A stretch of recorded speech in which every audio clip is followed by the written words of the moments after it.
Shalom Aleihim, saudara yang dikasih oleh Tuhan. Pada kesempatan sore hari yang berbahagia ini, saya mengucapkan selamat hari Minggu dan sukacita. Mari kita bersama-sama menikmati kebenaran firman Tuhan dalam ibadah Minggu GKKD Jambi pada hari ini. Kita bersukacita pada kesempatan hari ini karena kita tahu bahwa Yesus Kristus bangkit dan menjadikan kuburnya kosong. Dan Yesus tidak pernah mati selamanya. Hidup. Karena Dia Tuhan, saudara. Mari kita mulai ibadah ini dengan doa. Dan kita akan masuk dalam kebenaran firman Tuhan.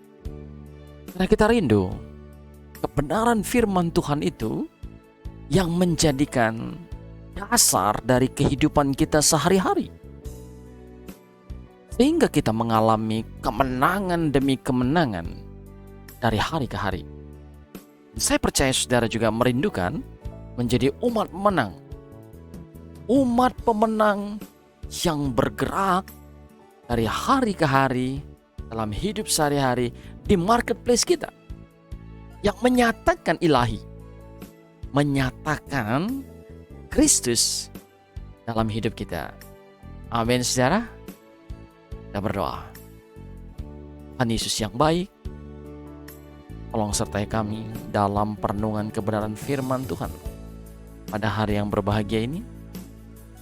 Dan dimanapun setiap jemaat Tuhan menyaksikan acara ini yang kami adakan secara online, Tuhan yang mengurapi, Tuhan yang menjamah, Tuhan yang memenuhi dengan kasih Kristus.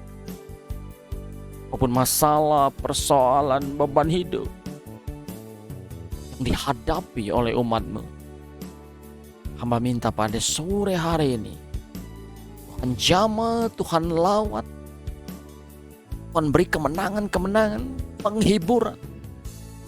Karena ada yang mengalami kesedihan, mungkin mereka mengalami kehilangan saudara, kehilangan orang tua.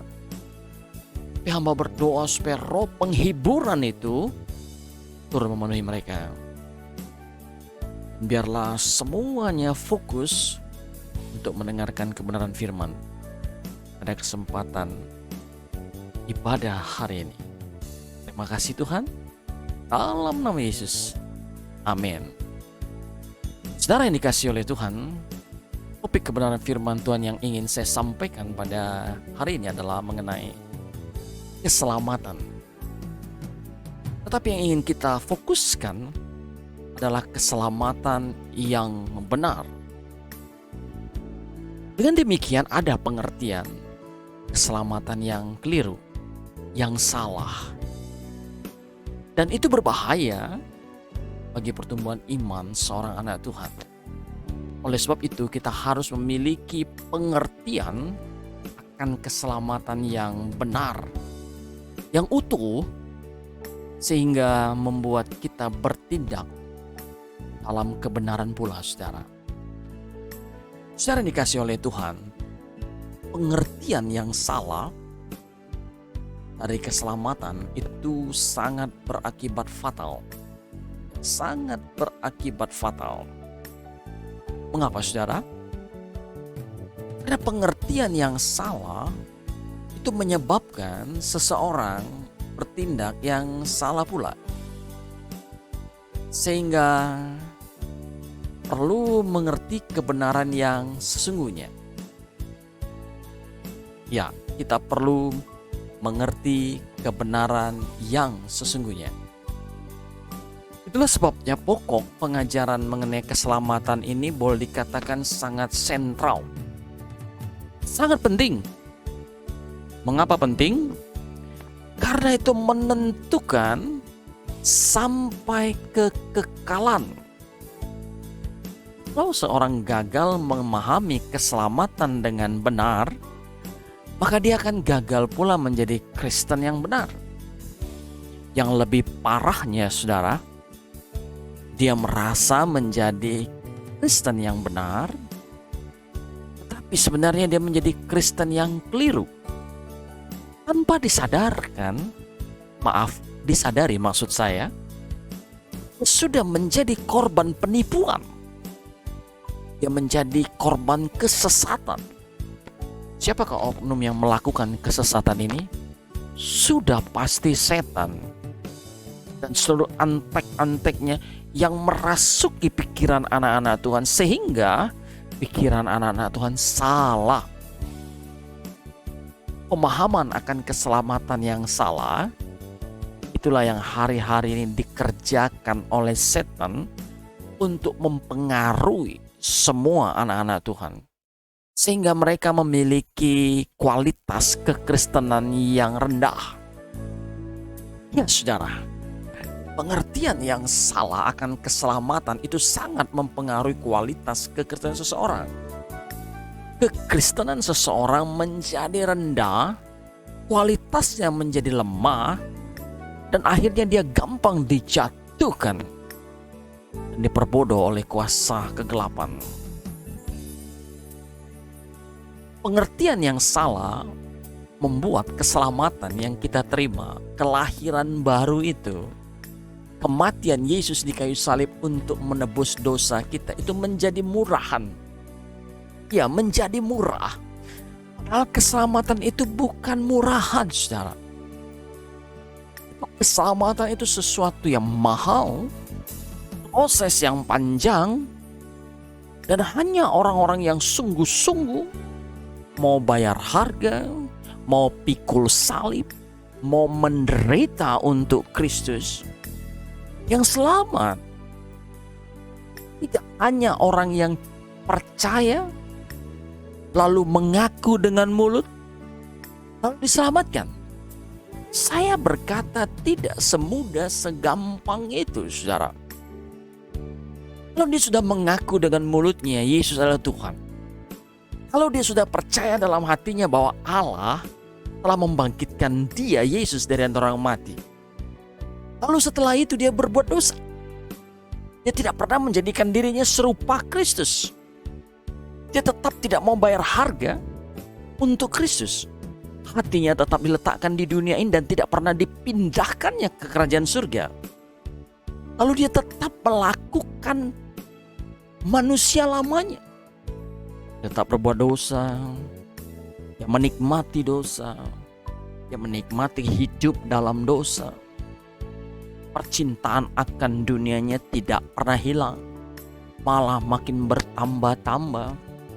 Apakah dengan mengaku dengan mulut bahwa Yesus Tuhan dan percaya dalam hati bahwa Yesus Tuhan, lalu dia tidak mengerjakan keselamatannya dengan takut dan gentar, dia melakukan dosa dan pemberontakan kepada Allah yang hebat, yang kekal itu, lalu dia diselamatkan?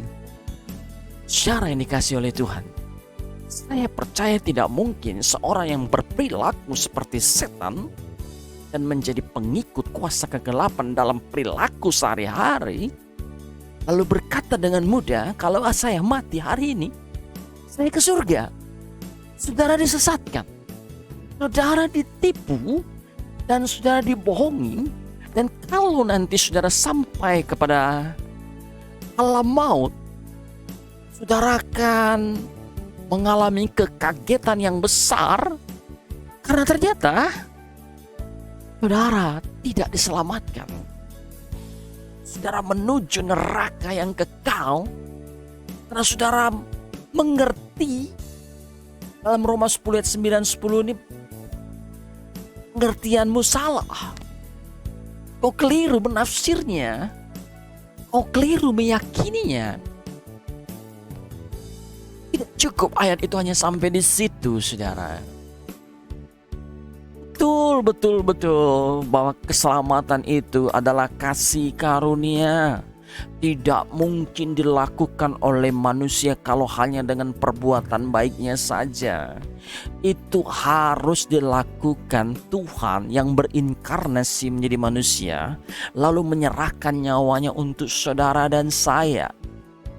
Kebaikan-kebaikan manusia itu seperti kain kotor, tidak akan mampu menyelamatkan dia. Hanya pengorbanan Yesus Kristus di kayu salib yang membuat saudara dan saya bisa ke surga, bisa ke rumah Bapa, bisa menjadi anak-anaknya Tuhan. Tanpa pengorbanan Yesus di kayu salib, tidak akan pernah mungkin ada keselamatan. Tidak akan mungkin ada surga untuk saudara. Sangat-sangat impossible. Tapi setelah kita percaya dan mengaku Yesus Tuhan, menjadikan Yesus itu Tuhan, tidak berhenti hanya sampai di situ. Harus ada proses yang panjang, yaitu saudara harus menjadi serupa seperti Kristus. Saudara harus melepaskan diri dari percintaan akan dunia. Saudara harus melepaskan diri dari keterikatan akan dosa-dosa.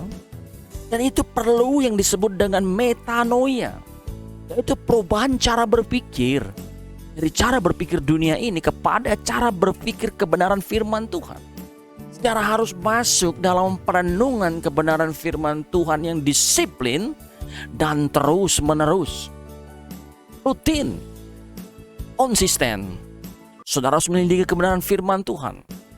Dan menjadikan kebenaran firman Tuhan itu menjadi isi pikiran saudara. Bukan lagi keduniawian yang menjadi isi pikiran saudara, tapi kebenaran firman. Sekali lagi, firman Tuhan yang kekal harus menjadi isi pikiran saudara. Sehingga akhirnya saudara, perilaku saudara didrive oleh pikiran-pikiran firman yang sudah ada dalam pikiran saudara. Akhirnya saudara menjadi pelaku firman.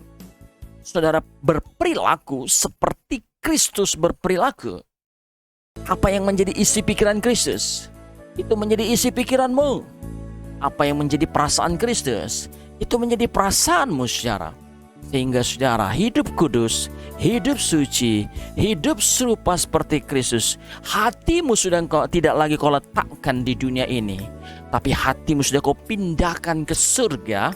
Dunia sudah tidak lagi membahagiakan saudara, tetapi Tuhan dan kerajaannya, kasih karunia-Nya, kebenarannya itu yang membahagiakan saudara.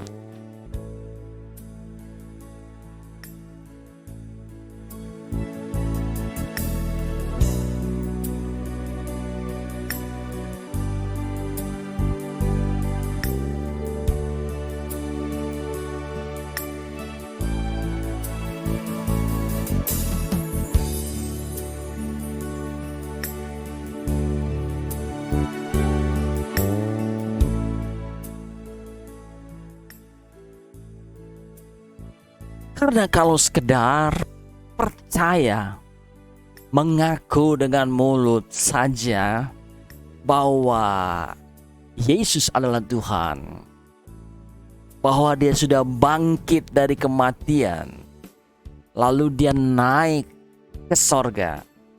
Saya mau katakan kepada saudara, Yakobus 2:19 berkata, engkau percaya bahwa hanya ada satu Allah saja, itu baik. Tetapi setan-setan pun juga percaya akan hal itu, dan mereka gemetar. Saudara yang dikasihi oleh Tuhan, setan pun percaya bahwa Yesus itu Tuhan. Setan pun percaya bahwa Yesus sudah mati bagi dosa manusia. Setan pun percaya bahwa Yesus Kristus naik ke sorga. Jangankan percaya, peristiwa-peristiwa itu dia lihat dengan mata kepalanya sendiri. Bahkan dia turut merancangkan hal-hal itu secara. Dia ikut ambil bagian di situ. Dia melihat Yesus 3 hari dikubur lalu bangkit. Dia melihat bahwa Yesus mengalahkan kerajaan maut. Dia dikalahkan. Lalu tawanan-tawanan setan diambil oleh Yesus. Dia lihat semua itu. Dia rasakan semua itu. Sehingga tidak ada alasan bagi setan untuk percaya bahwa Yesus adalah Tuhan. Tapi apakah dengan setan percaya kepada Yesus, mengaku bahwa Yesus itu Tuhan, dimuji hatinya, lalu setan masuk surga? Setan diselamatkan? Ternyata tidak, saudara. Setan tetap harus menuju neraka. Karena walaupun dia mengaku dengan mulutnya, walaupun dia percaya dengan matanya, dia percaya dengan hatinya, tapi tahukah saudara, setan tidak pernah menjadi pelaku firman Kristus Yesus. Dia tidak pernah mau menjadi serupa Kristus. Dia tidak pernah ingin melepaskan percintaan dengan dunia. Tidak. Dia memberontaknya, dia melawannya. Dia percaya Tuhan, tapi dia tidak mau melakukan kebenaran dan perintah atau kehendak Yesus Kristus Tuhan. Itu yang menyebabkan walaupun setan percaya Yesus itu Tuhan, dia tidak diselamatkan.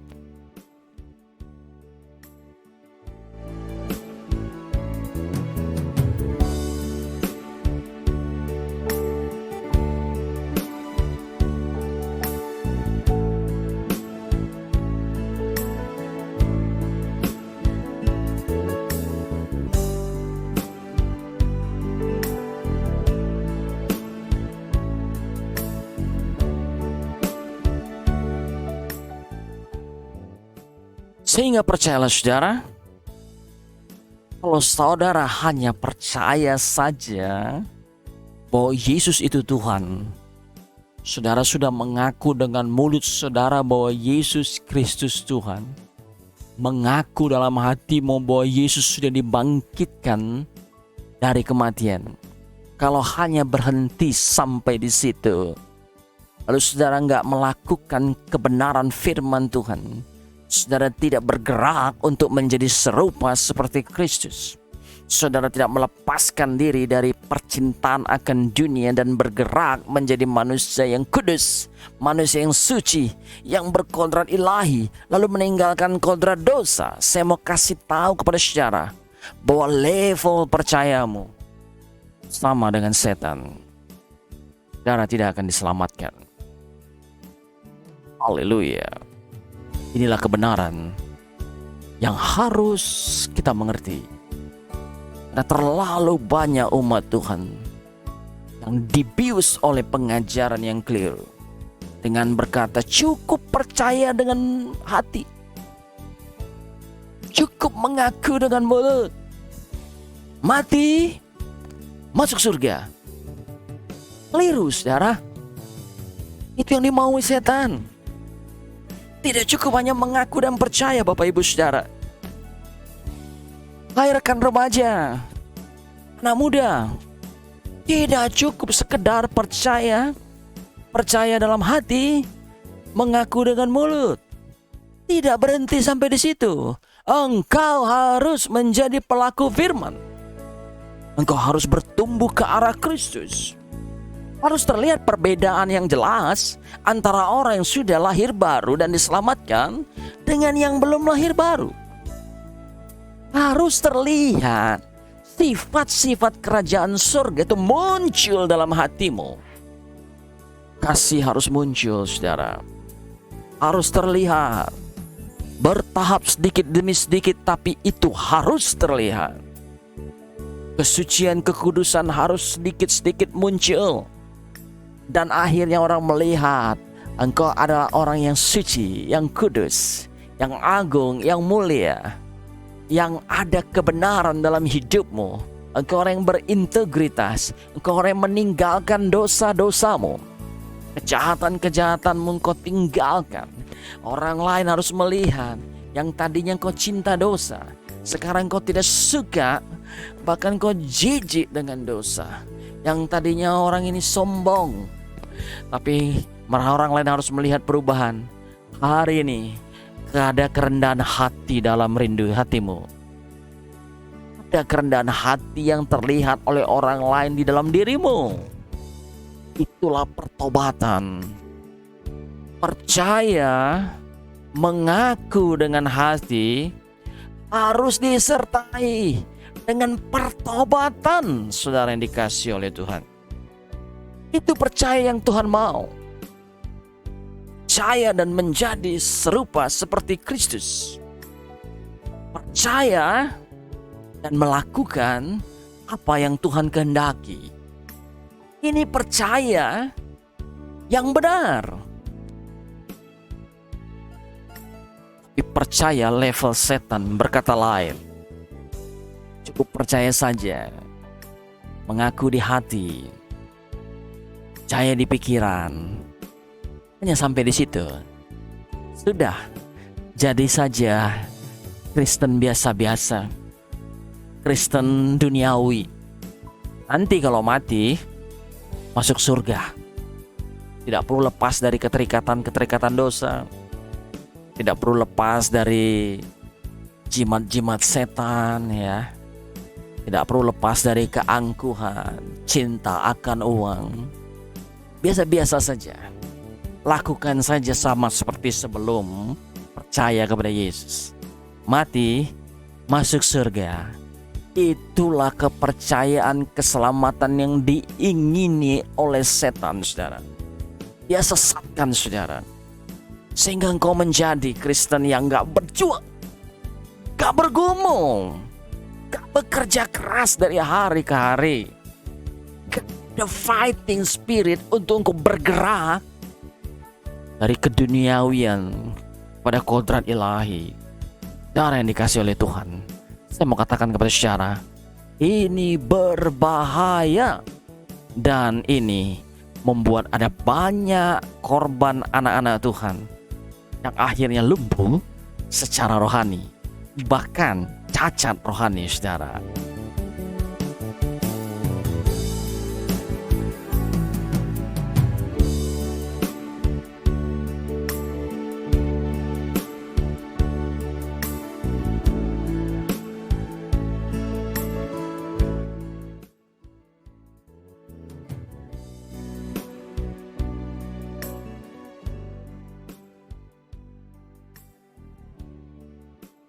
Yang lain lagi secara menafsirkan Efesus 2 ayat 8-9 dengan pengertian yang keliru. Firman Tuhan berkata, sebab karena kasih karunia kamu diselamatkan. Saya ulangi lagi sekali lagi, saudara.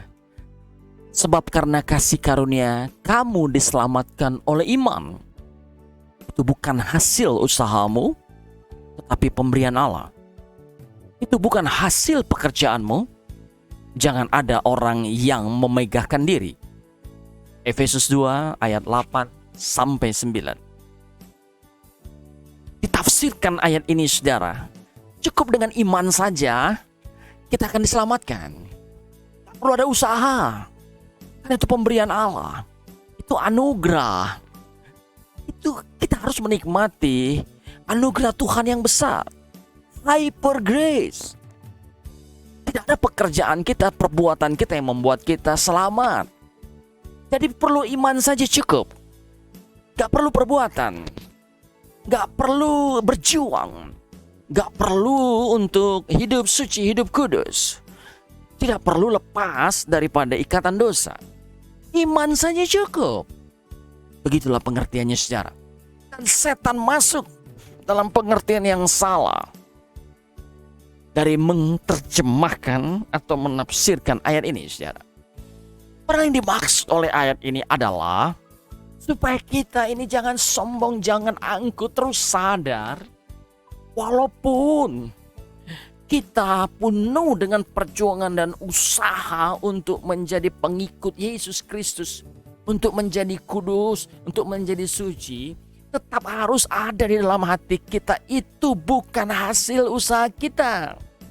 Itu bantuan Roh Kudus. Itu pertolongan Roh Kudus. Kita nggak akan bisa berbuat kebenaran firman atau menjadi pelaku firman tanpa penyertaan daripada Roh Kudus. Itu maksudnya, saudara. Karena kalau hanya iman saja, ya tidak perlu ada perbuatan-perbuatan yang mengikuti pengajaran Kristus, bagaimana dengan Yakobus 2 ayat 24 ayat 26 ini? Jadi kamu lihat bahwa manusia dibenarkan karena perbuatan-perbuatannya, dan bukan hanya karena iman. Coba perhatikan lagi bahwa manusia dibenarkan karena perbuatan-perbuatannya, dan bukan hanya karena iman. Jadi saudara, iman harus disertai dengan perbuatan. Kalau saudara beriman kepada Yesus Kristus Tuhan, maka perbuatan-perbuatanmu harus sesuai dengan yang difirmankan Yesus. Perbuatan-perbuatanmu harus bertumbuh menjadi perbuatan-perbuatan Kristus. Karaktermu harus bertumbuh kepada karakter ilahi, karakter Kristus. Itu iman yang benar. Iman itu adalah perbuatan, saudara. Kalau iman saja tanpa perbuatan, ini yang dikatakan ayat 26. Sebab seperti tubuh tanpa roh adalah mati, demikian jugalah iman tanpa perbuatan, perbuatan adalah mati. Jadi kalau engkau beriman, lalu perbuatan-perbuatanmu gak mendukung imanmu, kamu mati. Itu yang dikatakan Alkitab. Arti mati tidak ada gunanya, nol besar, sia-sia. Hati-hati dengan penyesatan setan. Tidak cukup hanya iman saja untuk diselamatkan. Imanmu harus disertai dengan perbuatan. Saudara yang dikasihi oleh Tuhan, ada pengajaran hari-hari ini yang berkata, selamatan itu kasih karunia, bukan hasil usaha manusia. Sehingga parahnya saudara, mati bunuh diri pun diselamatkan. Mengerikan sekali ajaran ini. Inilah hyper grace katanya. Selingkuh diselamatkan. Berzina kemana-mana diselamatkan. Cinta akan uang, lalu menumpuk kekayaan dan melampiaskan hawa nafsu jahat di dunia ini, diselamatkan. Pengajaran ini begitu menyesatkan dan mengerikan, saudara. Ini yang diinginkan oleh setan. Tuhan mau pengertian keselamatan secara benar. Tidak ada satupun orang yang akan ke surga tanpa melalui Yesus Kristus. Betul. Itu benar, saudara. Tapi seharusnya setelah menerima Yesus Kristus sebagai Tuhan dan Juru Selamatmu, harus bayar harga, harus pikul salib, harus jadi pengikut Kristus, harus tidak lagi mencintai dunia ini dan segala kenikmatan dan kesenangan yang ditawarkan olehnya. Fokusmu bukan lagi dunia ini. Harusnya hatimu sudah kau pindahkan ke surga.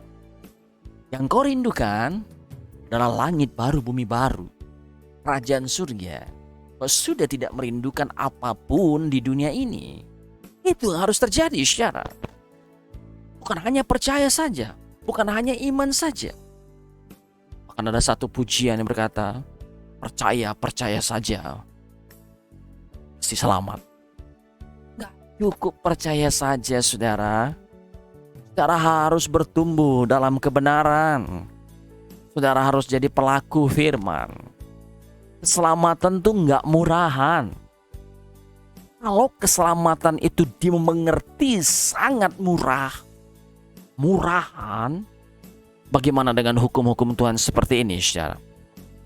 Matius 7, 13-14. Masuklah melalui pintu yang sesak itu, karena lebarlah pintu dan luaslah jalan yang menuju kepada kebinasaan, dan banyak orang yang masuk melaluinya. Ayat 14, karena sesaklah pintu dan sempitlah jalan yang menuju kepada kehidupan, dan sedikit orang yang mendapatinya. Coba perhatikan, untuk masuk surga itu kita harus melalui pintu yang sesak. Berarti pintunya sempit, saudara.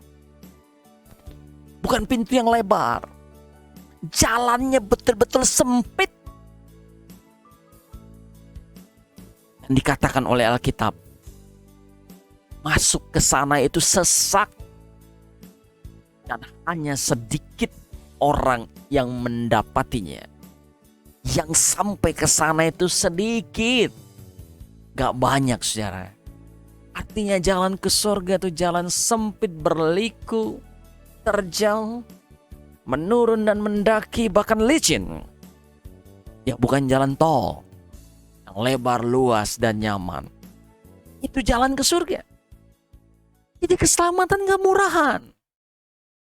Nggak bisa dipandang bahwa keselamatan itu semata-mata anugerah hyper grace. Lalu engkau mengira keselamatan itu murahan. Itu akan menyebabkan engkau menjadi Kristen yang cengeng. Kristen yang nggak bisa dan tidak mau menderita bagi Kristus.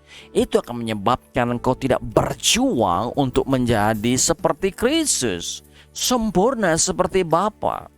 Karena pengertian yang salah itu benihnya ada di dalam pikiran saudara. Saudara tidak akan pernah sampai ke surga. Saudara akan tetap terparkir, terpantek di bumi ini, di dunia ini. Dan itu yang diinginkan oleh setan, saudara. Mengerikan sekali. Kalau keselamatan itu murahan, gampang, mudah sekali, tidak perlu perjuangan, ingat air mata. Gimana dengan Lukas 3 ayat 8 sampai 9? Maksud saya bacakan untuk saudara. Jadi hasilkanlah buah-buah yang sesuai dengan pertobatan. Dan janganlah berpikir dalam hatimu, Abraham adalah bapa kami, karena aku berkata kepadamu, Allah dapat menjadikan anak-anak bagi Abraham dari batu-batu ini. Ayat 9, perhatikan saudara. Kapak sudah tersedia pada akar pohon. Dan setiap pohon yang tidak menghasilkan buah yang baik akan ditebang dan dibuang ke dalam api. Perhatikan saudara, akan ditebang dan dibuang ke dalam api. Luar biasa saudara yang dikasih oleh Tuhan. Oleh sebab itu, saya mau katakan, tidak mudah, tidak gampangan. Keselamatan itu, kerajaan sorga itu bukan gampangan, tidak murahan, saudara. Kalau murahan, Tuhan tidak menuntut pertobatan. Maaf, Tuhan tidak menuntut buah-buah dari pertobatan. Tapi ayat ini berkata, Tuhan menuntut buah-buah dari pertobatanmu. Kalau engkau mengalami keselamatan lahir baru, itu berarti saudara mengalami pertobatan. Saudara memutuskan untuk bertobat. Jadi dari pertobatan yang saudara putuskan itu, harus ada buah. Harus ada buah. Harus terlihat buah. Dan kalau tidak berbuah, apa kata Tuhan? Coba perhatikan ayat 9. Kapak sudah tersedia pada akar pohon.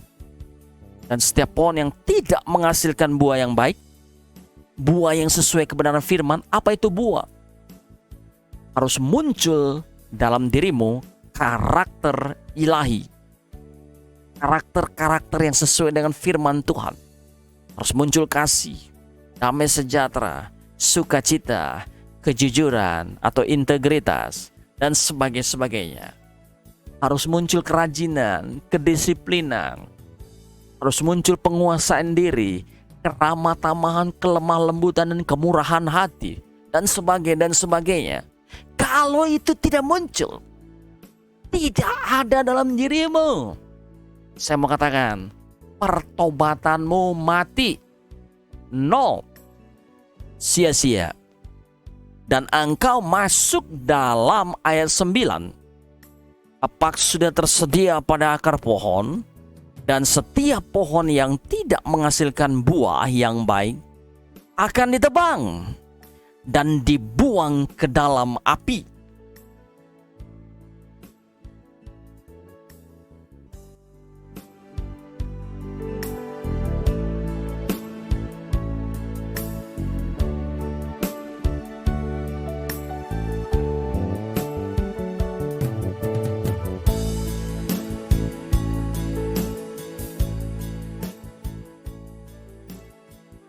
Artinya, saudara,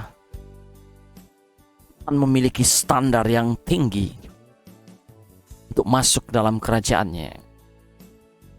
Saudara harus mengikuti standar Allah yang tinggi itu. Dengan demikian, keselamatan itu bukan gampangan, bukan murahan. Tidak, saudara. Saudara keliru kalau memandang keselamatan itu gampangan, murahan, santai-santai saja, duniawi-duniawi saja, lemah-lemah saja. Gak usah keras dengan dosa dan dunia ini, nanti mati masuk surga. Saudara keliru. Sudah terlalu banyak orang yang terjebak dalam penipuan setan seperti ini. Saudara harus berubah, saudara harus bertobat. Harus kembali kepada jalan-jalan kebenaran, saudara. Tidak mudah untuk mengikut Kristus. Itulah kebenarannya, saudara. Dan Matius 5 ayat 20 membuktikan kepada kita bahwa keselamatan itu nggak murahan. Menuju surga itu nggak gampang. Matius 5 ayat 20 saya bacakan bagi saudara. Maka aku berkata kepadamu, jika hidup keagamaanmu tidak lebih benar daripada hidup keagamaan ahli-ahli Taurat dan orang-orang Farisi, sesungguhnya kamu tidak akan masuk dalam kerajaan sorga. Perhatikan secara standar Allah tinggi yang menginginkan hidup keagamaanmu melebihi hidup keagamaan ahli-ahli Taurat, hidup keagamaan orang-orang Farisi, maksud saya. Engkau harus lebih saleh, lebih rajin, lebih sungguh-sungguh dari orang-orang yang beragama di luar sana, saudara. Itu standarnya Tuhan. Kalau tidak akan masuk ke dalam kerajaan sorga. Ini firman Tuhan. Tuhan Yesus yang mengatakannya, bukan saya, saudara. Untuk mencerahkan pikiran saudara bahwa saudara harus sungguh-sungguh, harus sekuat tenaga, harus serius, harus jangan main-main. Jangan ikut Tuhan tapi juga ikut dunia. Jangan lagi cinta akan dosa. Berhenti saudara. Berjuang untuk berhenti. Lepaskan dirimu dari keterikatan akan dunia ini, saudara. Itu yang Tuhan mau. Haleluya, saudara.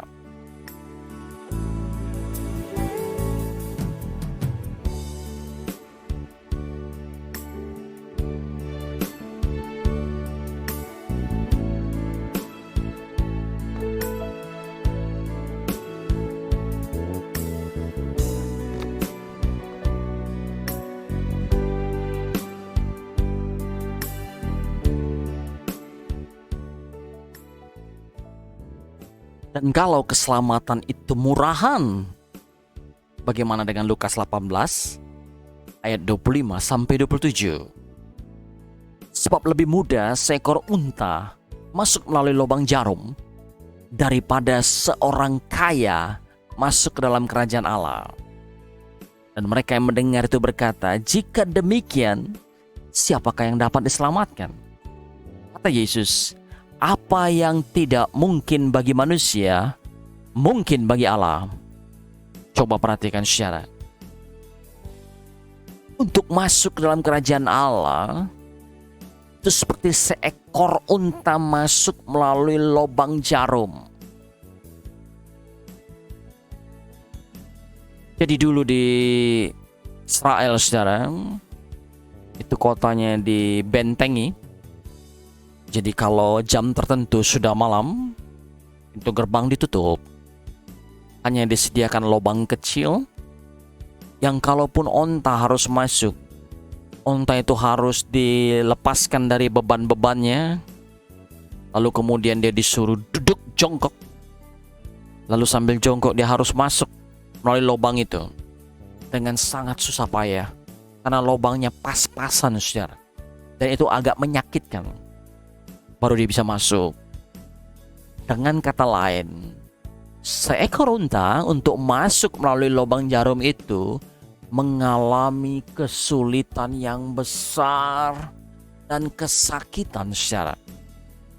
Begitulah Tuhan menggambarkan untuk masuk dalam kerajaan Allah. Jadi kalau hari ini saudara mengalami penderitaan. Penderitaan karena dihina, diejek orang. Penderitaan karena orang lain sudah punya anak, saudara belum punya anak. Penderitaan karena orang lain sudah punya anak laki, saudara belum punya anak laki. Saudara mengalami penderitaan karena hal-hal yang seperti itu. Saya mau katakan kepada saudara, itu penderitaan yang kecil. Yang harusnya saudara nggak perlu fokus concern ke sana. Dan kalaupun saudara mengalami penderitaan karena mengikut Tuhan, itu baik. Itu bagus, saudara. Karena ke depan saudara akan mendapatkan kebahagiaan yang besar dan mahkota kehidupan kekal dalam hidup saudara. Percayalah saudara, penderitaan yang saudara alami itu akan membawa kekekalan dalam hidup saudara.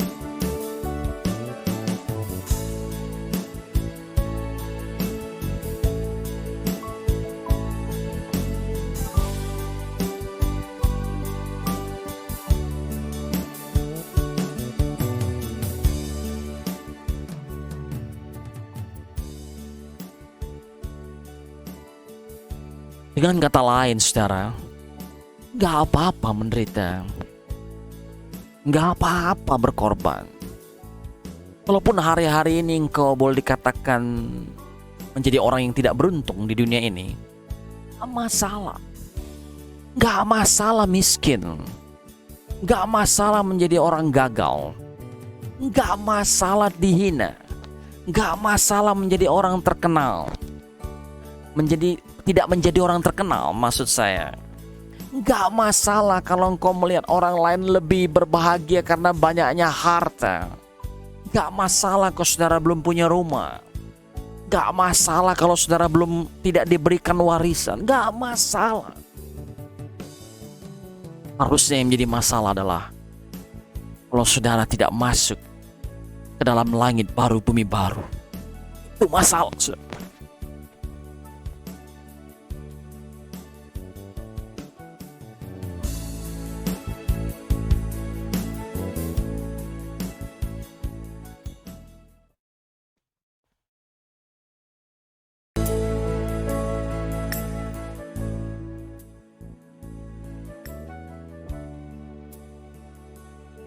Bukan berarti kita harus gagal. Bukan berarti kita harus miskin. Bukan berarti kita juga harus menyerah, bukan. Justru sebagai anak Tuhan kita harus lebih giat daripada orang lain. Giat bekerja, giat belajar, sungguh-sungguh bekerja, sungguh-sungguh belajar. Kalau bagi saudara yang sedang studi, saudara harus lebih berjuang.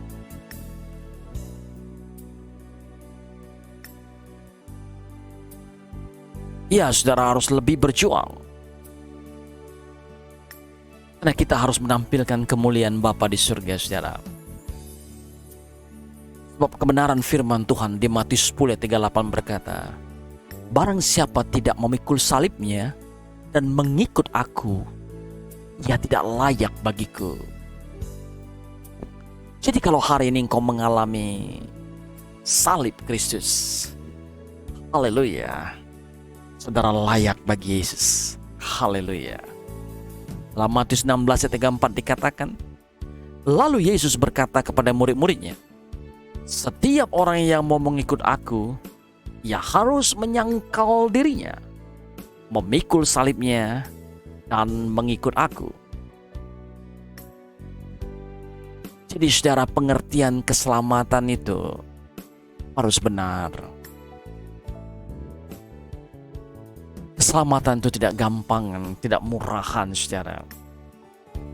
Dan keselamatan itu bukan berarti hanya hidup kekal. Keselamatan itu bukan hanya surga, atau tidak binasa, atau terhindar dari api neraka. Kalau pengertian kita selama ini hanya hidup kekal, surga, tidak binasa, terhindar api neraka, itu belum cukup.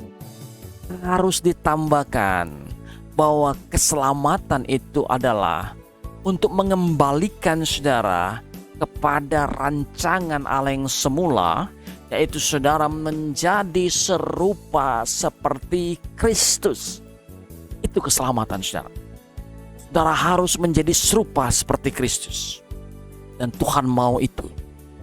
Oleh sebab itu saudara, mari kita miliki pengertian yang benar mengenai kelahiran baru.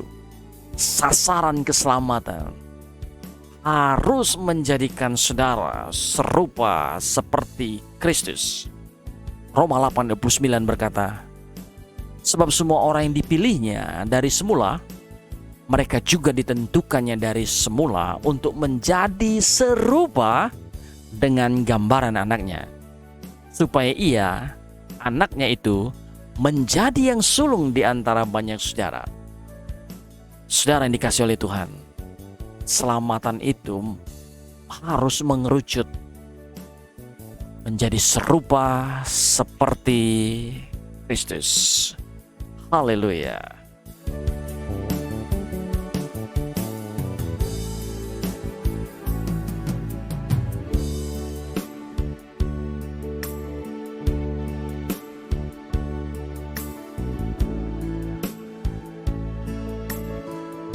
Saudara yang dikasihi oleh Tuhan,